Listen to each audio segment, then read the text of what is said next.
की श्री श्री श्री छत्रपती शिवाजी महाराज की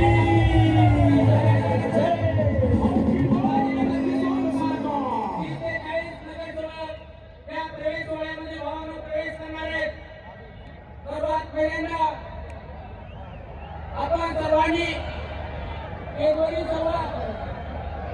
कार्यकर्त्यांना सुद्धा विनंती करण्यात येते की आपण सुद्धा शांतता राखावी और स्टेजच्या मागच्या बाजूला जावे.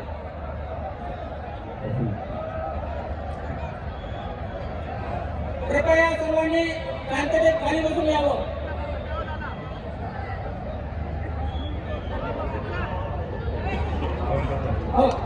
यानंतर सर्वात प्रथम या ठिकाणी पक्ष प्रवेश होणारे भावांनो,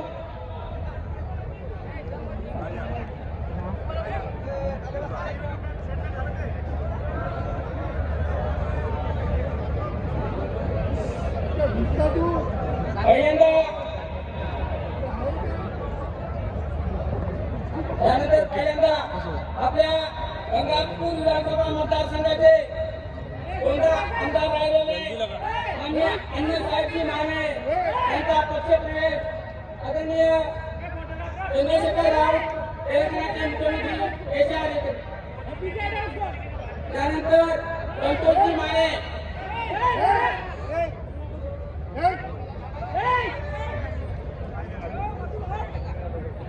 त्यानंतर संतोषजी माने त्यानंतर अब्दुल कबीर मौलाना त्यानंतर अभय पाटील सुपेटगावकर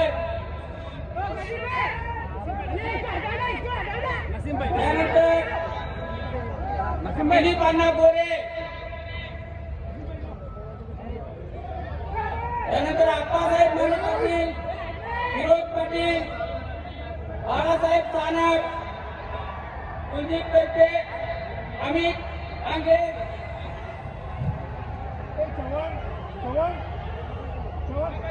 विनोद काळे माजी सभापती या ठिकाणी संभाजीनगर शहरामधील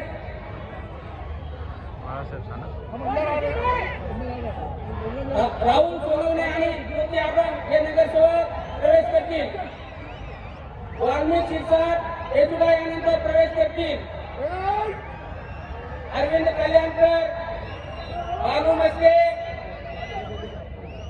आरती महेंद्र सोनवणे भास्कर बिलाल खान दिनेश सुखदेव हरकुद्दीन वकील काळे गायकवाड दिलीप सीताराम काळे हनुमंत अजी ईसा कुरेशी त्यानंतर सगळ्या मागच्या नगरसेवकांना मी विनंती करतो प्रत्येकाने आता लाईनला येऊन हा पक्ष प्रवेश सोहळा करून घ्यावा.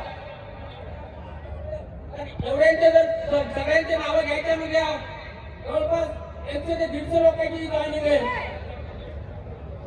प्रल्हाद राठोड यांचा सुद्धा या ठिकाणी पक्ष प्रवेश सोहळा होणार आहे.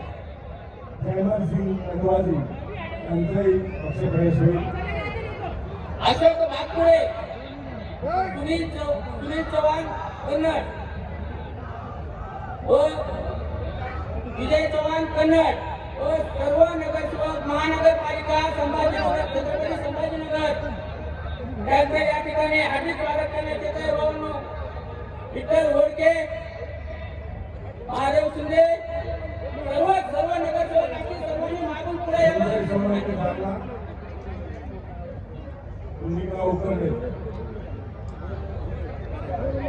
सर्वांनी लाईन मध्ये यावं.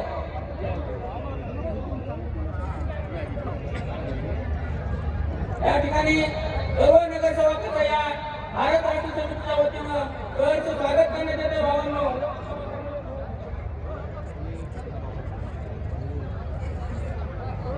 अरे ये किसका लगे हुआ है? फोटोग्राफर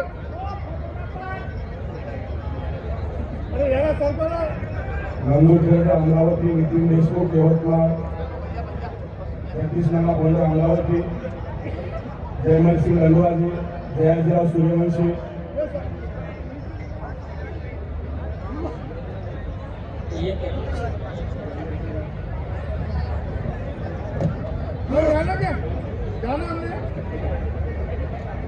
भास्करराव पेरे पाटील, भाऊसाहेब भगवान जाधव, बिलाल खान, चंद्रशेखर चव्हाण नाना, चंद्रशेखर सोळंके, चंद्रशेखर शिंदे, छायाभाऊ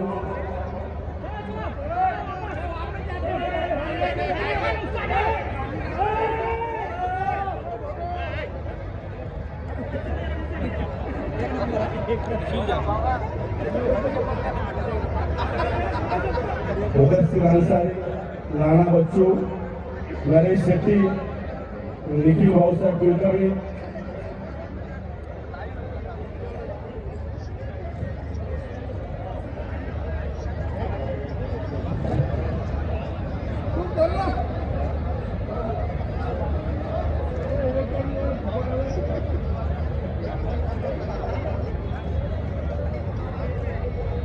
संजय खाना, संतोष राडवे, संतोष तुलसीराम कलोने, सैयद जुवेस अब्दुल कादिर, सैयद बिलाल, सैयद फारेश, सैयद हजूद्दीन, सलीम पठाण, गणेश खरात. त्यानंतर पुन्हा पक्षप्रेस होणार आहे. सगळ्यांना विनंती आहे की सर्वांना खाली बसून घ्यावं भावना सर्वप्रथम.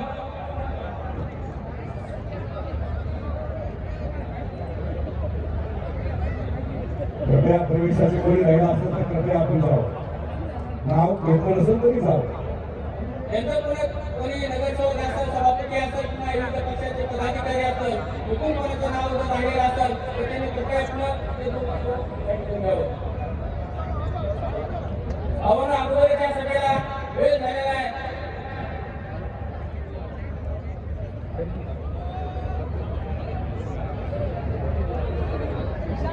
एका भावना सर्वांनी मिळून घोषणा द्या.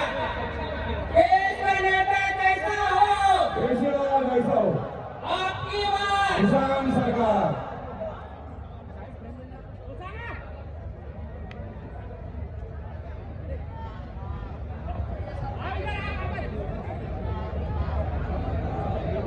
त्यानंतर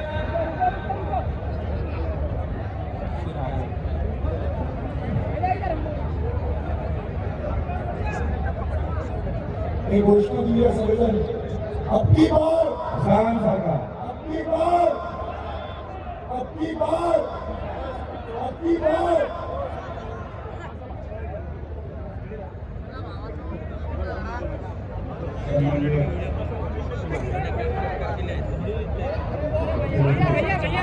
मामले जल्दी तैयार हो चल. या ठिकाणी महाराष्ट्रामध्ये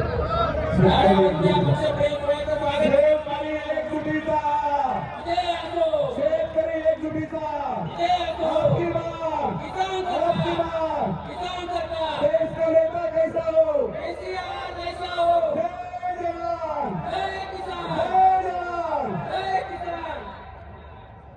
बीआरएस पार्टी. त्यानंतर सन्माननीय शेतकऱ्यांचे मशिया आणि मैं बोला नहीं तुम्हारा भारत राष्ट्र समितीचे संस्थापक अध्यक्ष तेलंगणाचे मुख्यमंत्री आदरणीय के चंद्रशेखर राव मार्गदर्शन करतील. मी त्यांना विनंती करतो की त्यांनी या सभेला संबोधित करावं. अरे हो यार, उसका फोन आया था यार. बरोबर थोडे ह्या सोळंके सरांचं पुस्तक प्रकाशन केलंय त्याचं प्रकाशन होईल.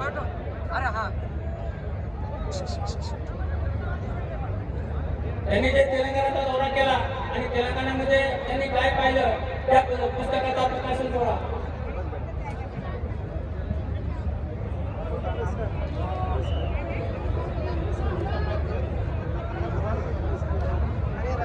या पुस्तक प्रकाशन सोहळ्याचं स्वागत आपण टाळ्या वाजून करावं तुम्हाला विनंती. धन्यवाद. त्यानंतर त्या सभेला संबोधित करण्यासाठी शेतकऱ्याचे पंतप्रधान आदरणीय केसीआर साहेब आपल्याला येत आहे. भावनो, देश का नेता कैसा हो,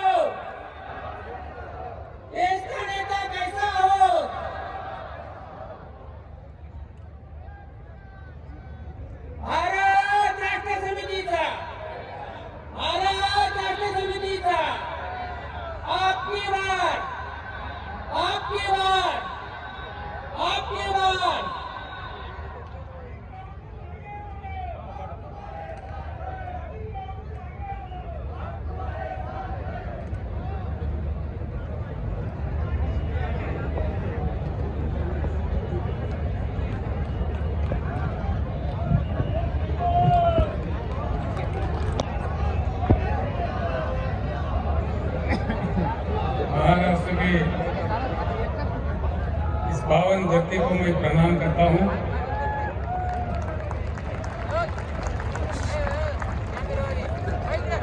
महाराष्ट्र राज्य के भारत राष्ट्र किसान समिति के अध्यक्ष आदरणीय श्री मानिक कदम जी, सीनियर नेता लोहा के एक्स-एमएलए श्री शंकर अन्ना दोंगड़े जी,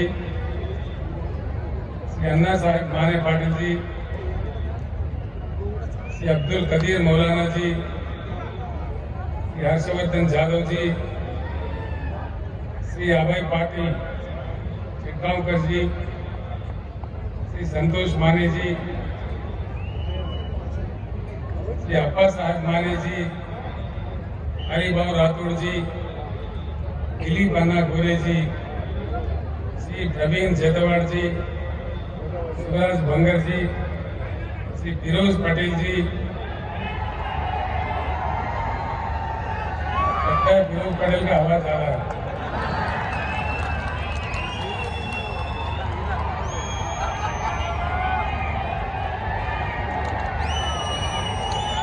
श्री विजय प्रकाश तोमवारे जी, श्री बाला साहेब सनाब जी, श्री कुलदीप करपे जी और तेलंगाना राज्य से मेरे साथ आए हुए हमारे सीनियर नेता बीआरएस पार्लियामेंट्री पार्टी के लीडर श्री केशवराव जी, हमारे आदरणीय एमपी श्री बीवी पाटिल जी, आदरणीय एमपी श्री संतोष जी, मेरे साथ आए हुए एमएलए एमएलसी, हमारे तेलंगाना राज्य के भूतपूर्व चीफ सेक्रेटरी जिन्होंने तेलंगाना मॉडल बनाने में, तेलंगाना राज्य बनाने में मेरे साथ जो 24 घंटा काम किए थे, ऐसे महान शख्सियत भूतपूर्व चीफ सेक्रेटरी श्री सोमेश कुमार जी और सभा में समन्वित सारे बुजुर्गों को, भाइयों को, बहनों को मैं प्रणाम करता हूं। सबसे पहले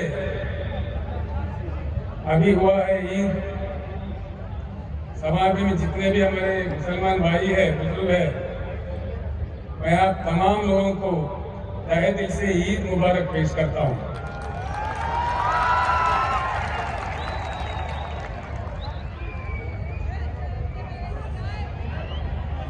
इन दिनों में एक प्रश्न बहुत बड़ा जो देश के दानिशमंद लोग हैं, जो बुद्धिजीवी है,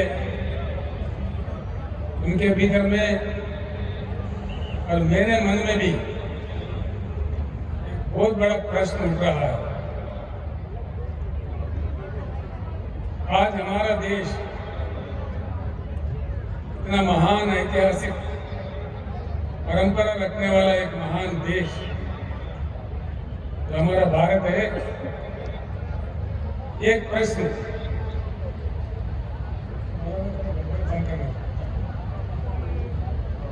ठीक है, थोड़ा बंद करो जीवन। इतने महान देश का आज का हमारा देश का लक्ष्य क्या है? भारत का कोई गोल, कोई लक्ष्य है या भारत अपना लक्ष्य खो बैठा है? ये प्रश्न मुझे खाया जा रहा है कई दिन से। कोने में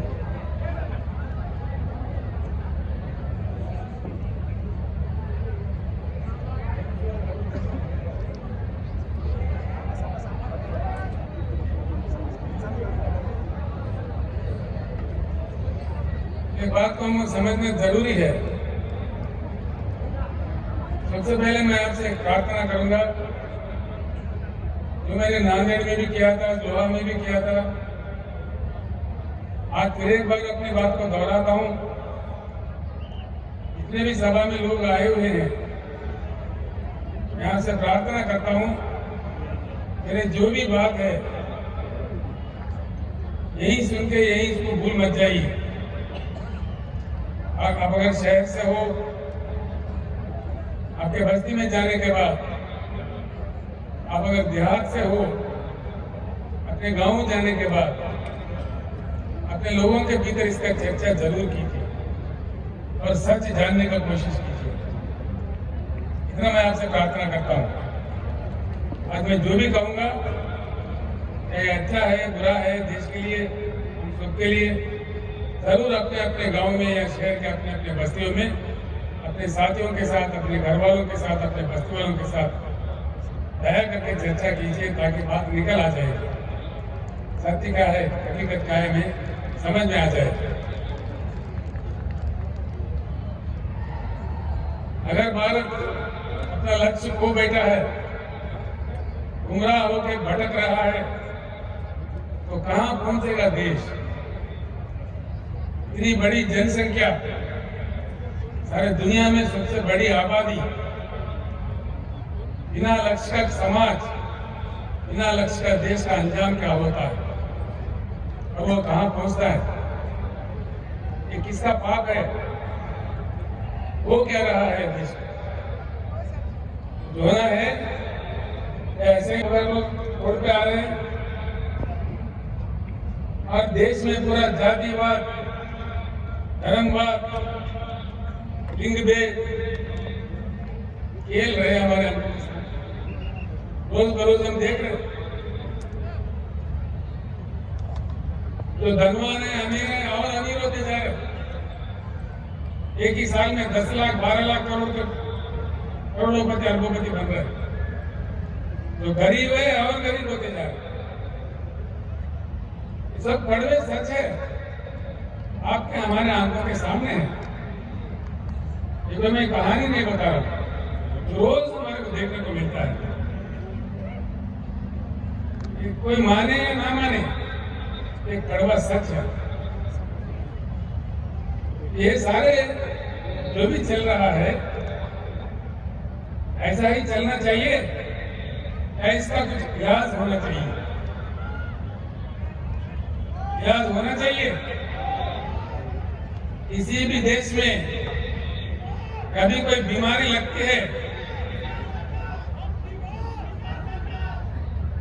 कभी कोई बीमारी लगती है, सुधारने वाले डॉक्टर होते हैं उस समाज के, उस देश के दानिश्वर, बुद्धिजीवी, उस देश के, समाज के युवा शक्ति, जिनके पास खून, जिनके खून में ताकत होता है, यही डॉक्टर्स होते हैं। नौजवान भाइयों को मैं प्रणाम करके पूछता हूँ, हम लोगों को तो उम्र गुजर रहा है, लेकिन ये कल का देश आपका है, भविष्य आपका है। आप ऐसे ही पड़े रहोगे या कुछ उज्जवल रास्ता बनाओगे? फैसला कीजिए। और एक बात पक्का तय करके चलिए, हमारी जो समस्या है, किसी भी दिन ये हमको ही सुलझना पड़ेगा। कोई अमेरिका से नहीं आएगा, कोई रूस से नहीं आएगा, कोई दूसरे देश वाले आके हमको नहीं सुधारेगा।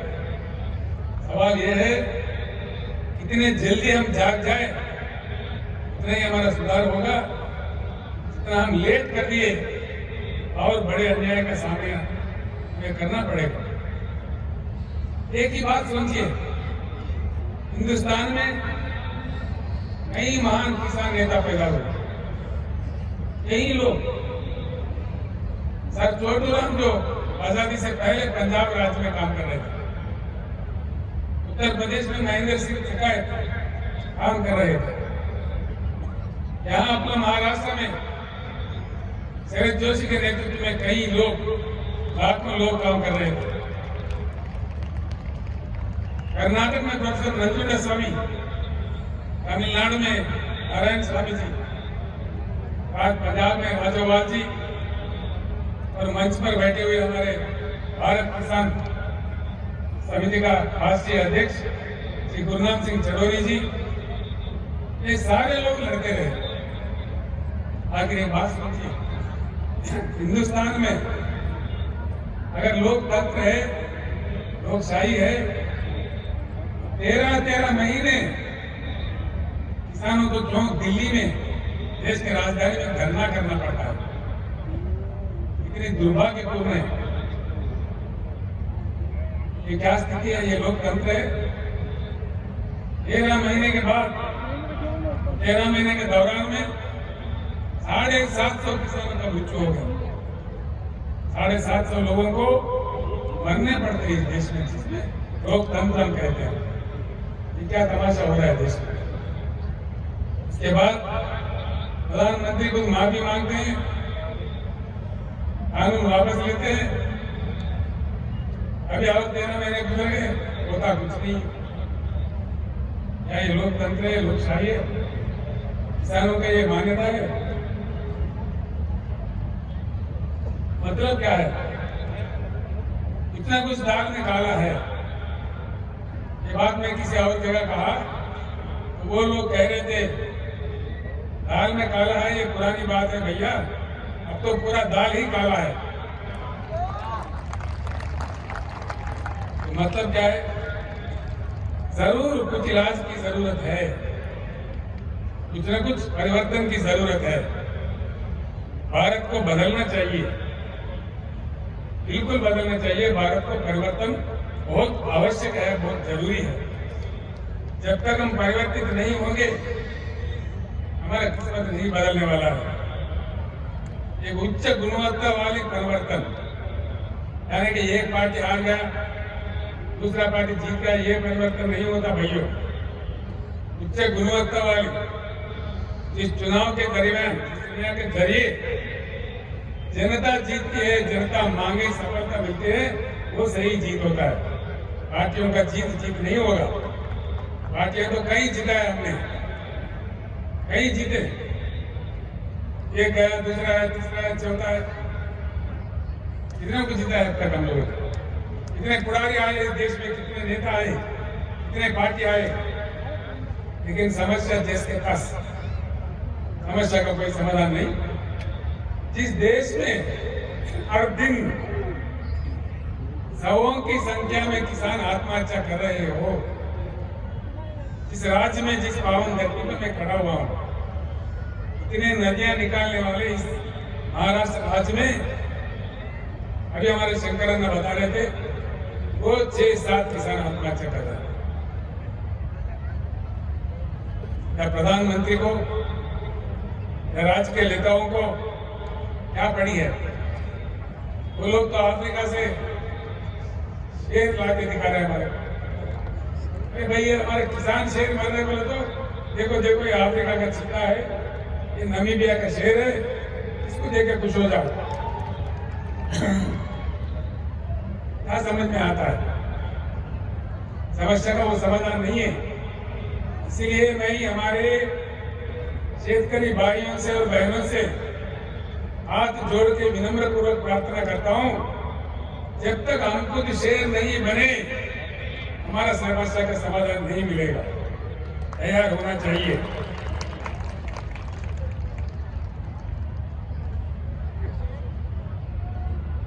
भारत को परिवर्तन होना होगा। बिना परिवर्तन के भारत विकास नहीं होगा। भारत में बिल्कुल तय है, क्योंकि लंबा समय गुजर चुका है। कई पार्टियों को मौका दिया जनता ने, लेकिन कुछ बात सही नहीं आया है।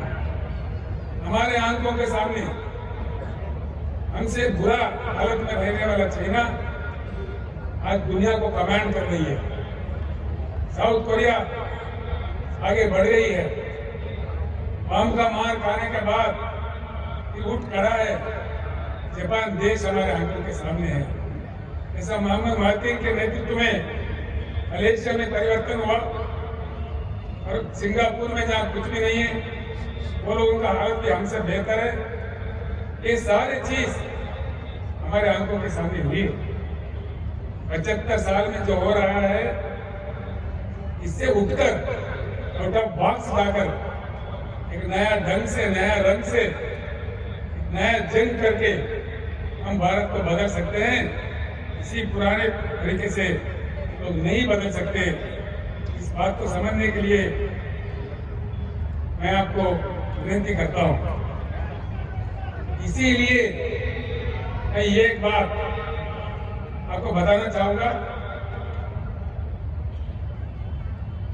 इस परिवर्तन भारत में जो आना है, बिना परिवर्तन के भारत आगे नहीं बढ़ सकता।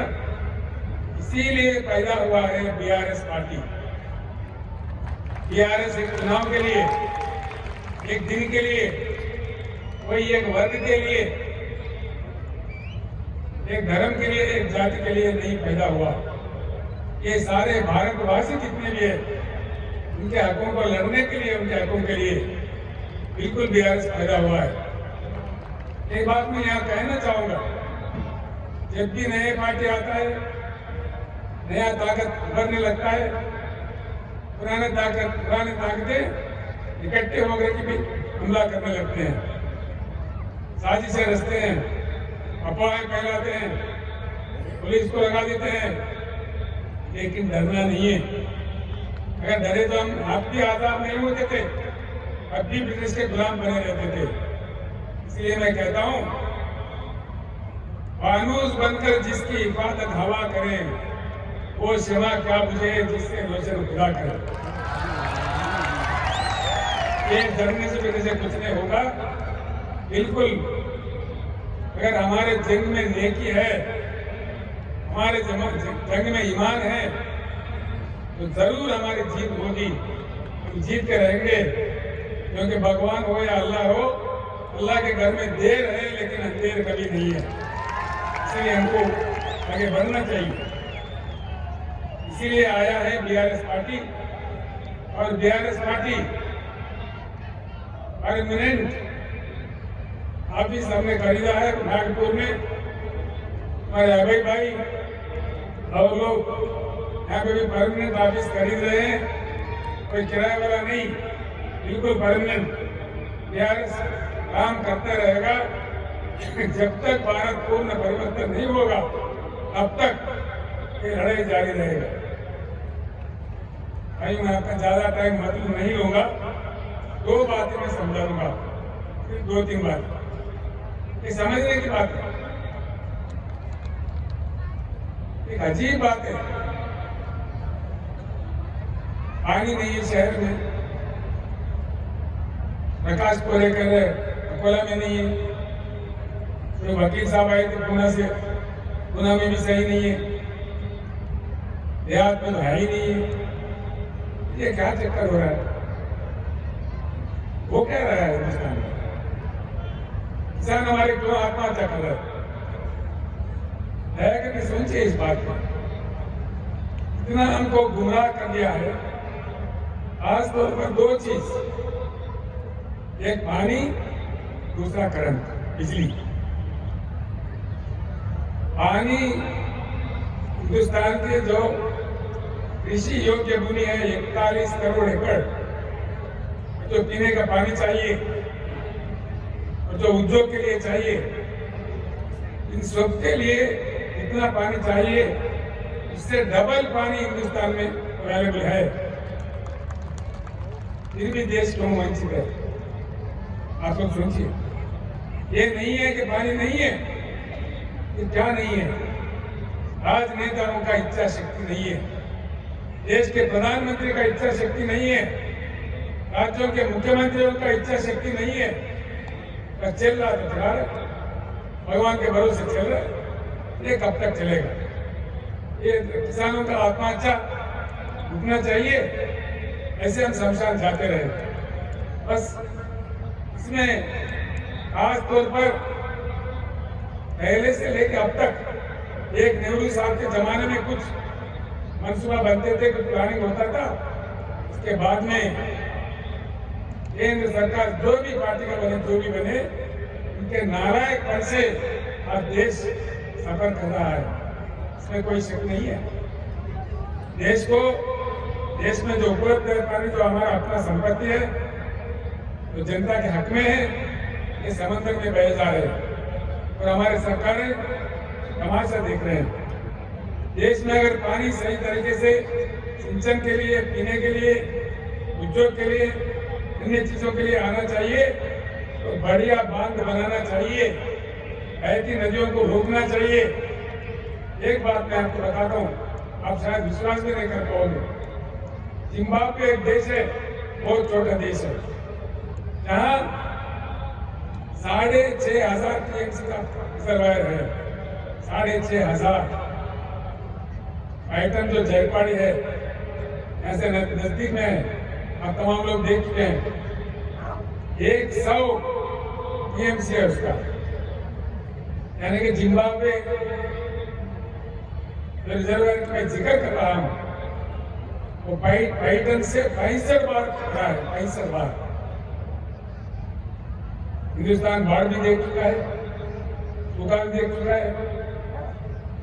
जिम्बाब्वे जैसा हमारे पास कम से कम 3-4 रिजर्वायर तो होना चाहिए देश को बाढ़ से बचाने के लिए, सूखा से बचाने के लिए, लेकिन नहीं करते। पानी का तमाशा पानी रखते हुए देश को नहीं दिया जा रहा है। इसके बीआरएस का ये लक्ष्य है, पूरे देश में आज जो पानी की फांसी है इसे बंद करना चाहिए।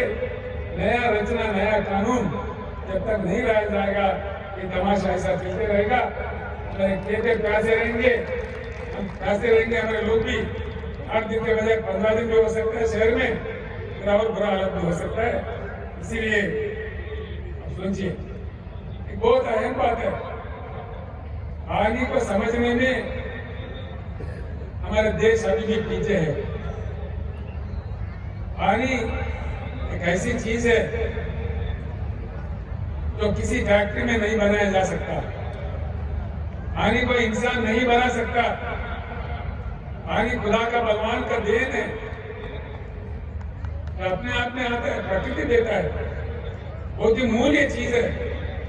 तो बहुत सेफ तरीके से इस्तेमाल करने का विद्या कई देशों ने सीख लिया है, लेकिन हमारे देश में नहीं सीखते, न समझते, न सुनते। इसलिए पानी का पूरी बात से बदलना चाहिए और हर चीज के लिए भरपूर पानी। मैं ये एक बात कहता हूं भाइयों दोस्तों, महाराष्ट्र में बीआरएस सरकार बनाइए, 5 साल के अंदर हर घर में नल के साथ पीने का पानी मिलेगा। ये मेरा वादा आपके साथ। हर शहर में, हर छोटे से छोटे गांव में, जो आज तेलंगाना राज्य में मिल रहा है, हमने किया है वहां पे हर घर में। हैदराबाद के जो बड़े अमीर, बड़े बड़े धनवान, अरबोपति रहने वाला जगह जो जुबली, बंजारा हिल्स है, वहां का पानी वहां के अमीर जो पीते हैं, आदिलाबाद जिला का गोंड भी वही पानी पी रहा है। तो ये बात महाराष्ट्र में भी संभव है। और ये भी मैं आपको वायदा करता हूं, जितना जल्दी हो सके उतना जल्दी हर एकड़ में भरपूर पानी किसानों को दिया जाएगा। ये मैं वायदा करता हूं आपसे, जो आज तेलंगाना में हुआ है।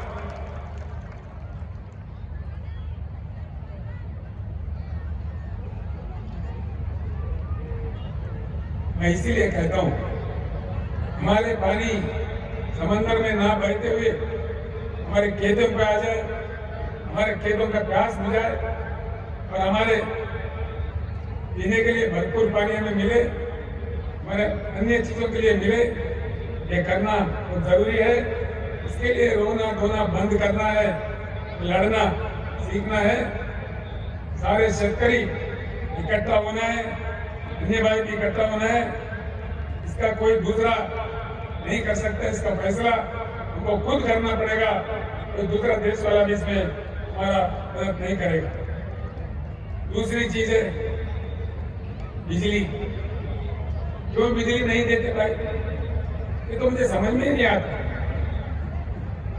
8 साल पहले तेलंगाना बनने से पहले वहां का हालत भी महाराष्ट्र से भी बहुत बुरा था, बहुत ही बुरा था। दिन में 3 घंटा आता था करंट, किसी दिन तो आता ही नहीं था। आज तेलंगाना में हर किसी को, किसान समेत हर किसी को 24 घंटा उच्च गुणवत्ता वाला पावर मिलता है।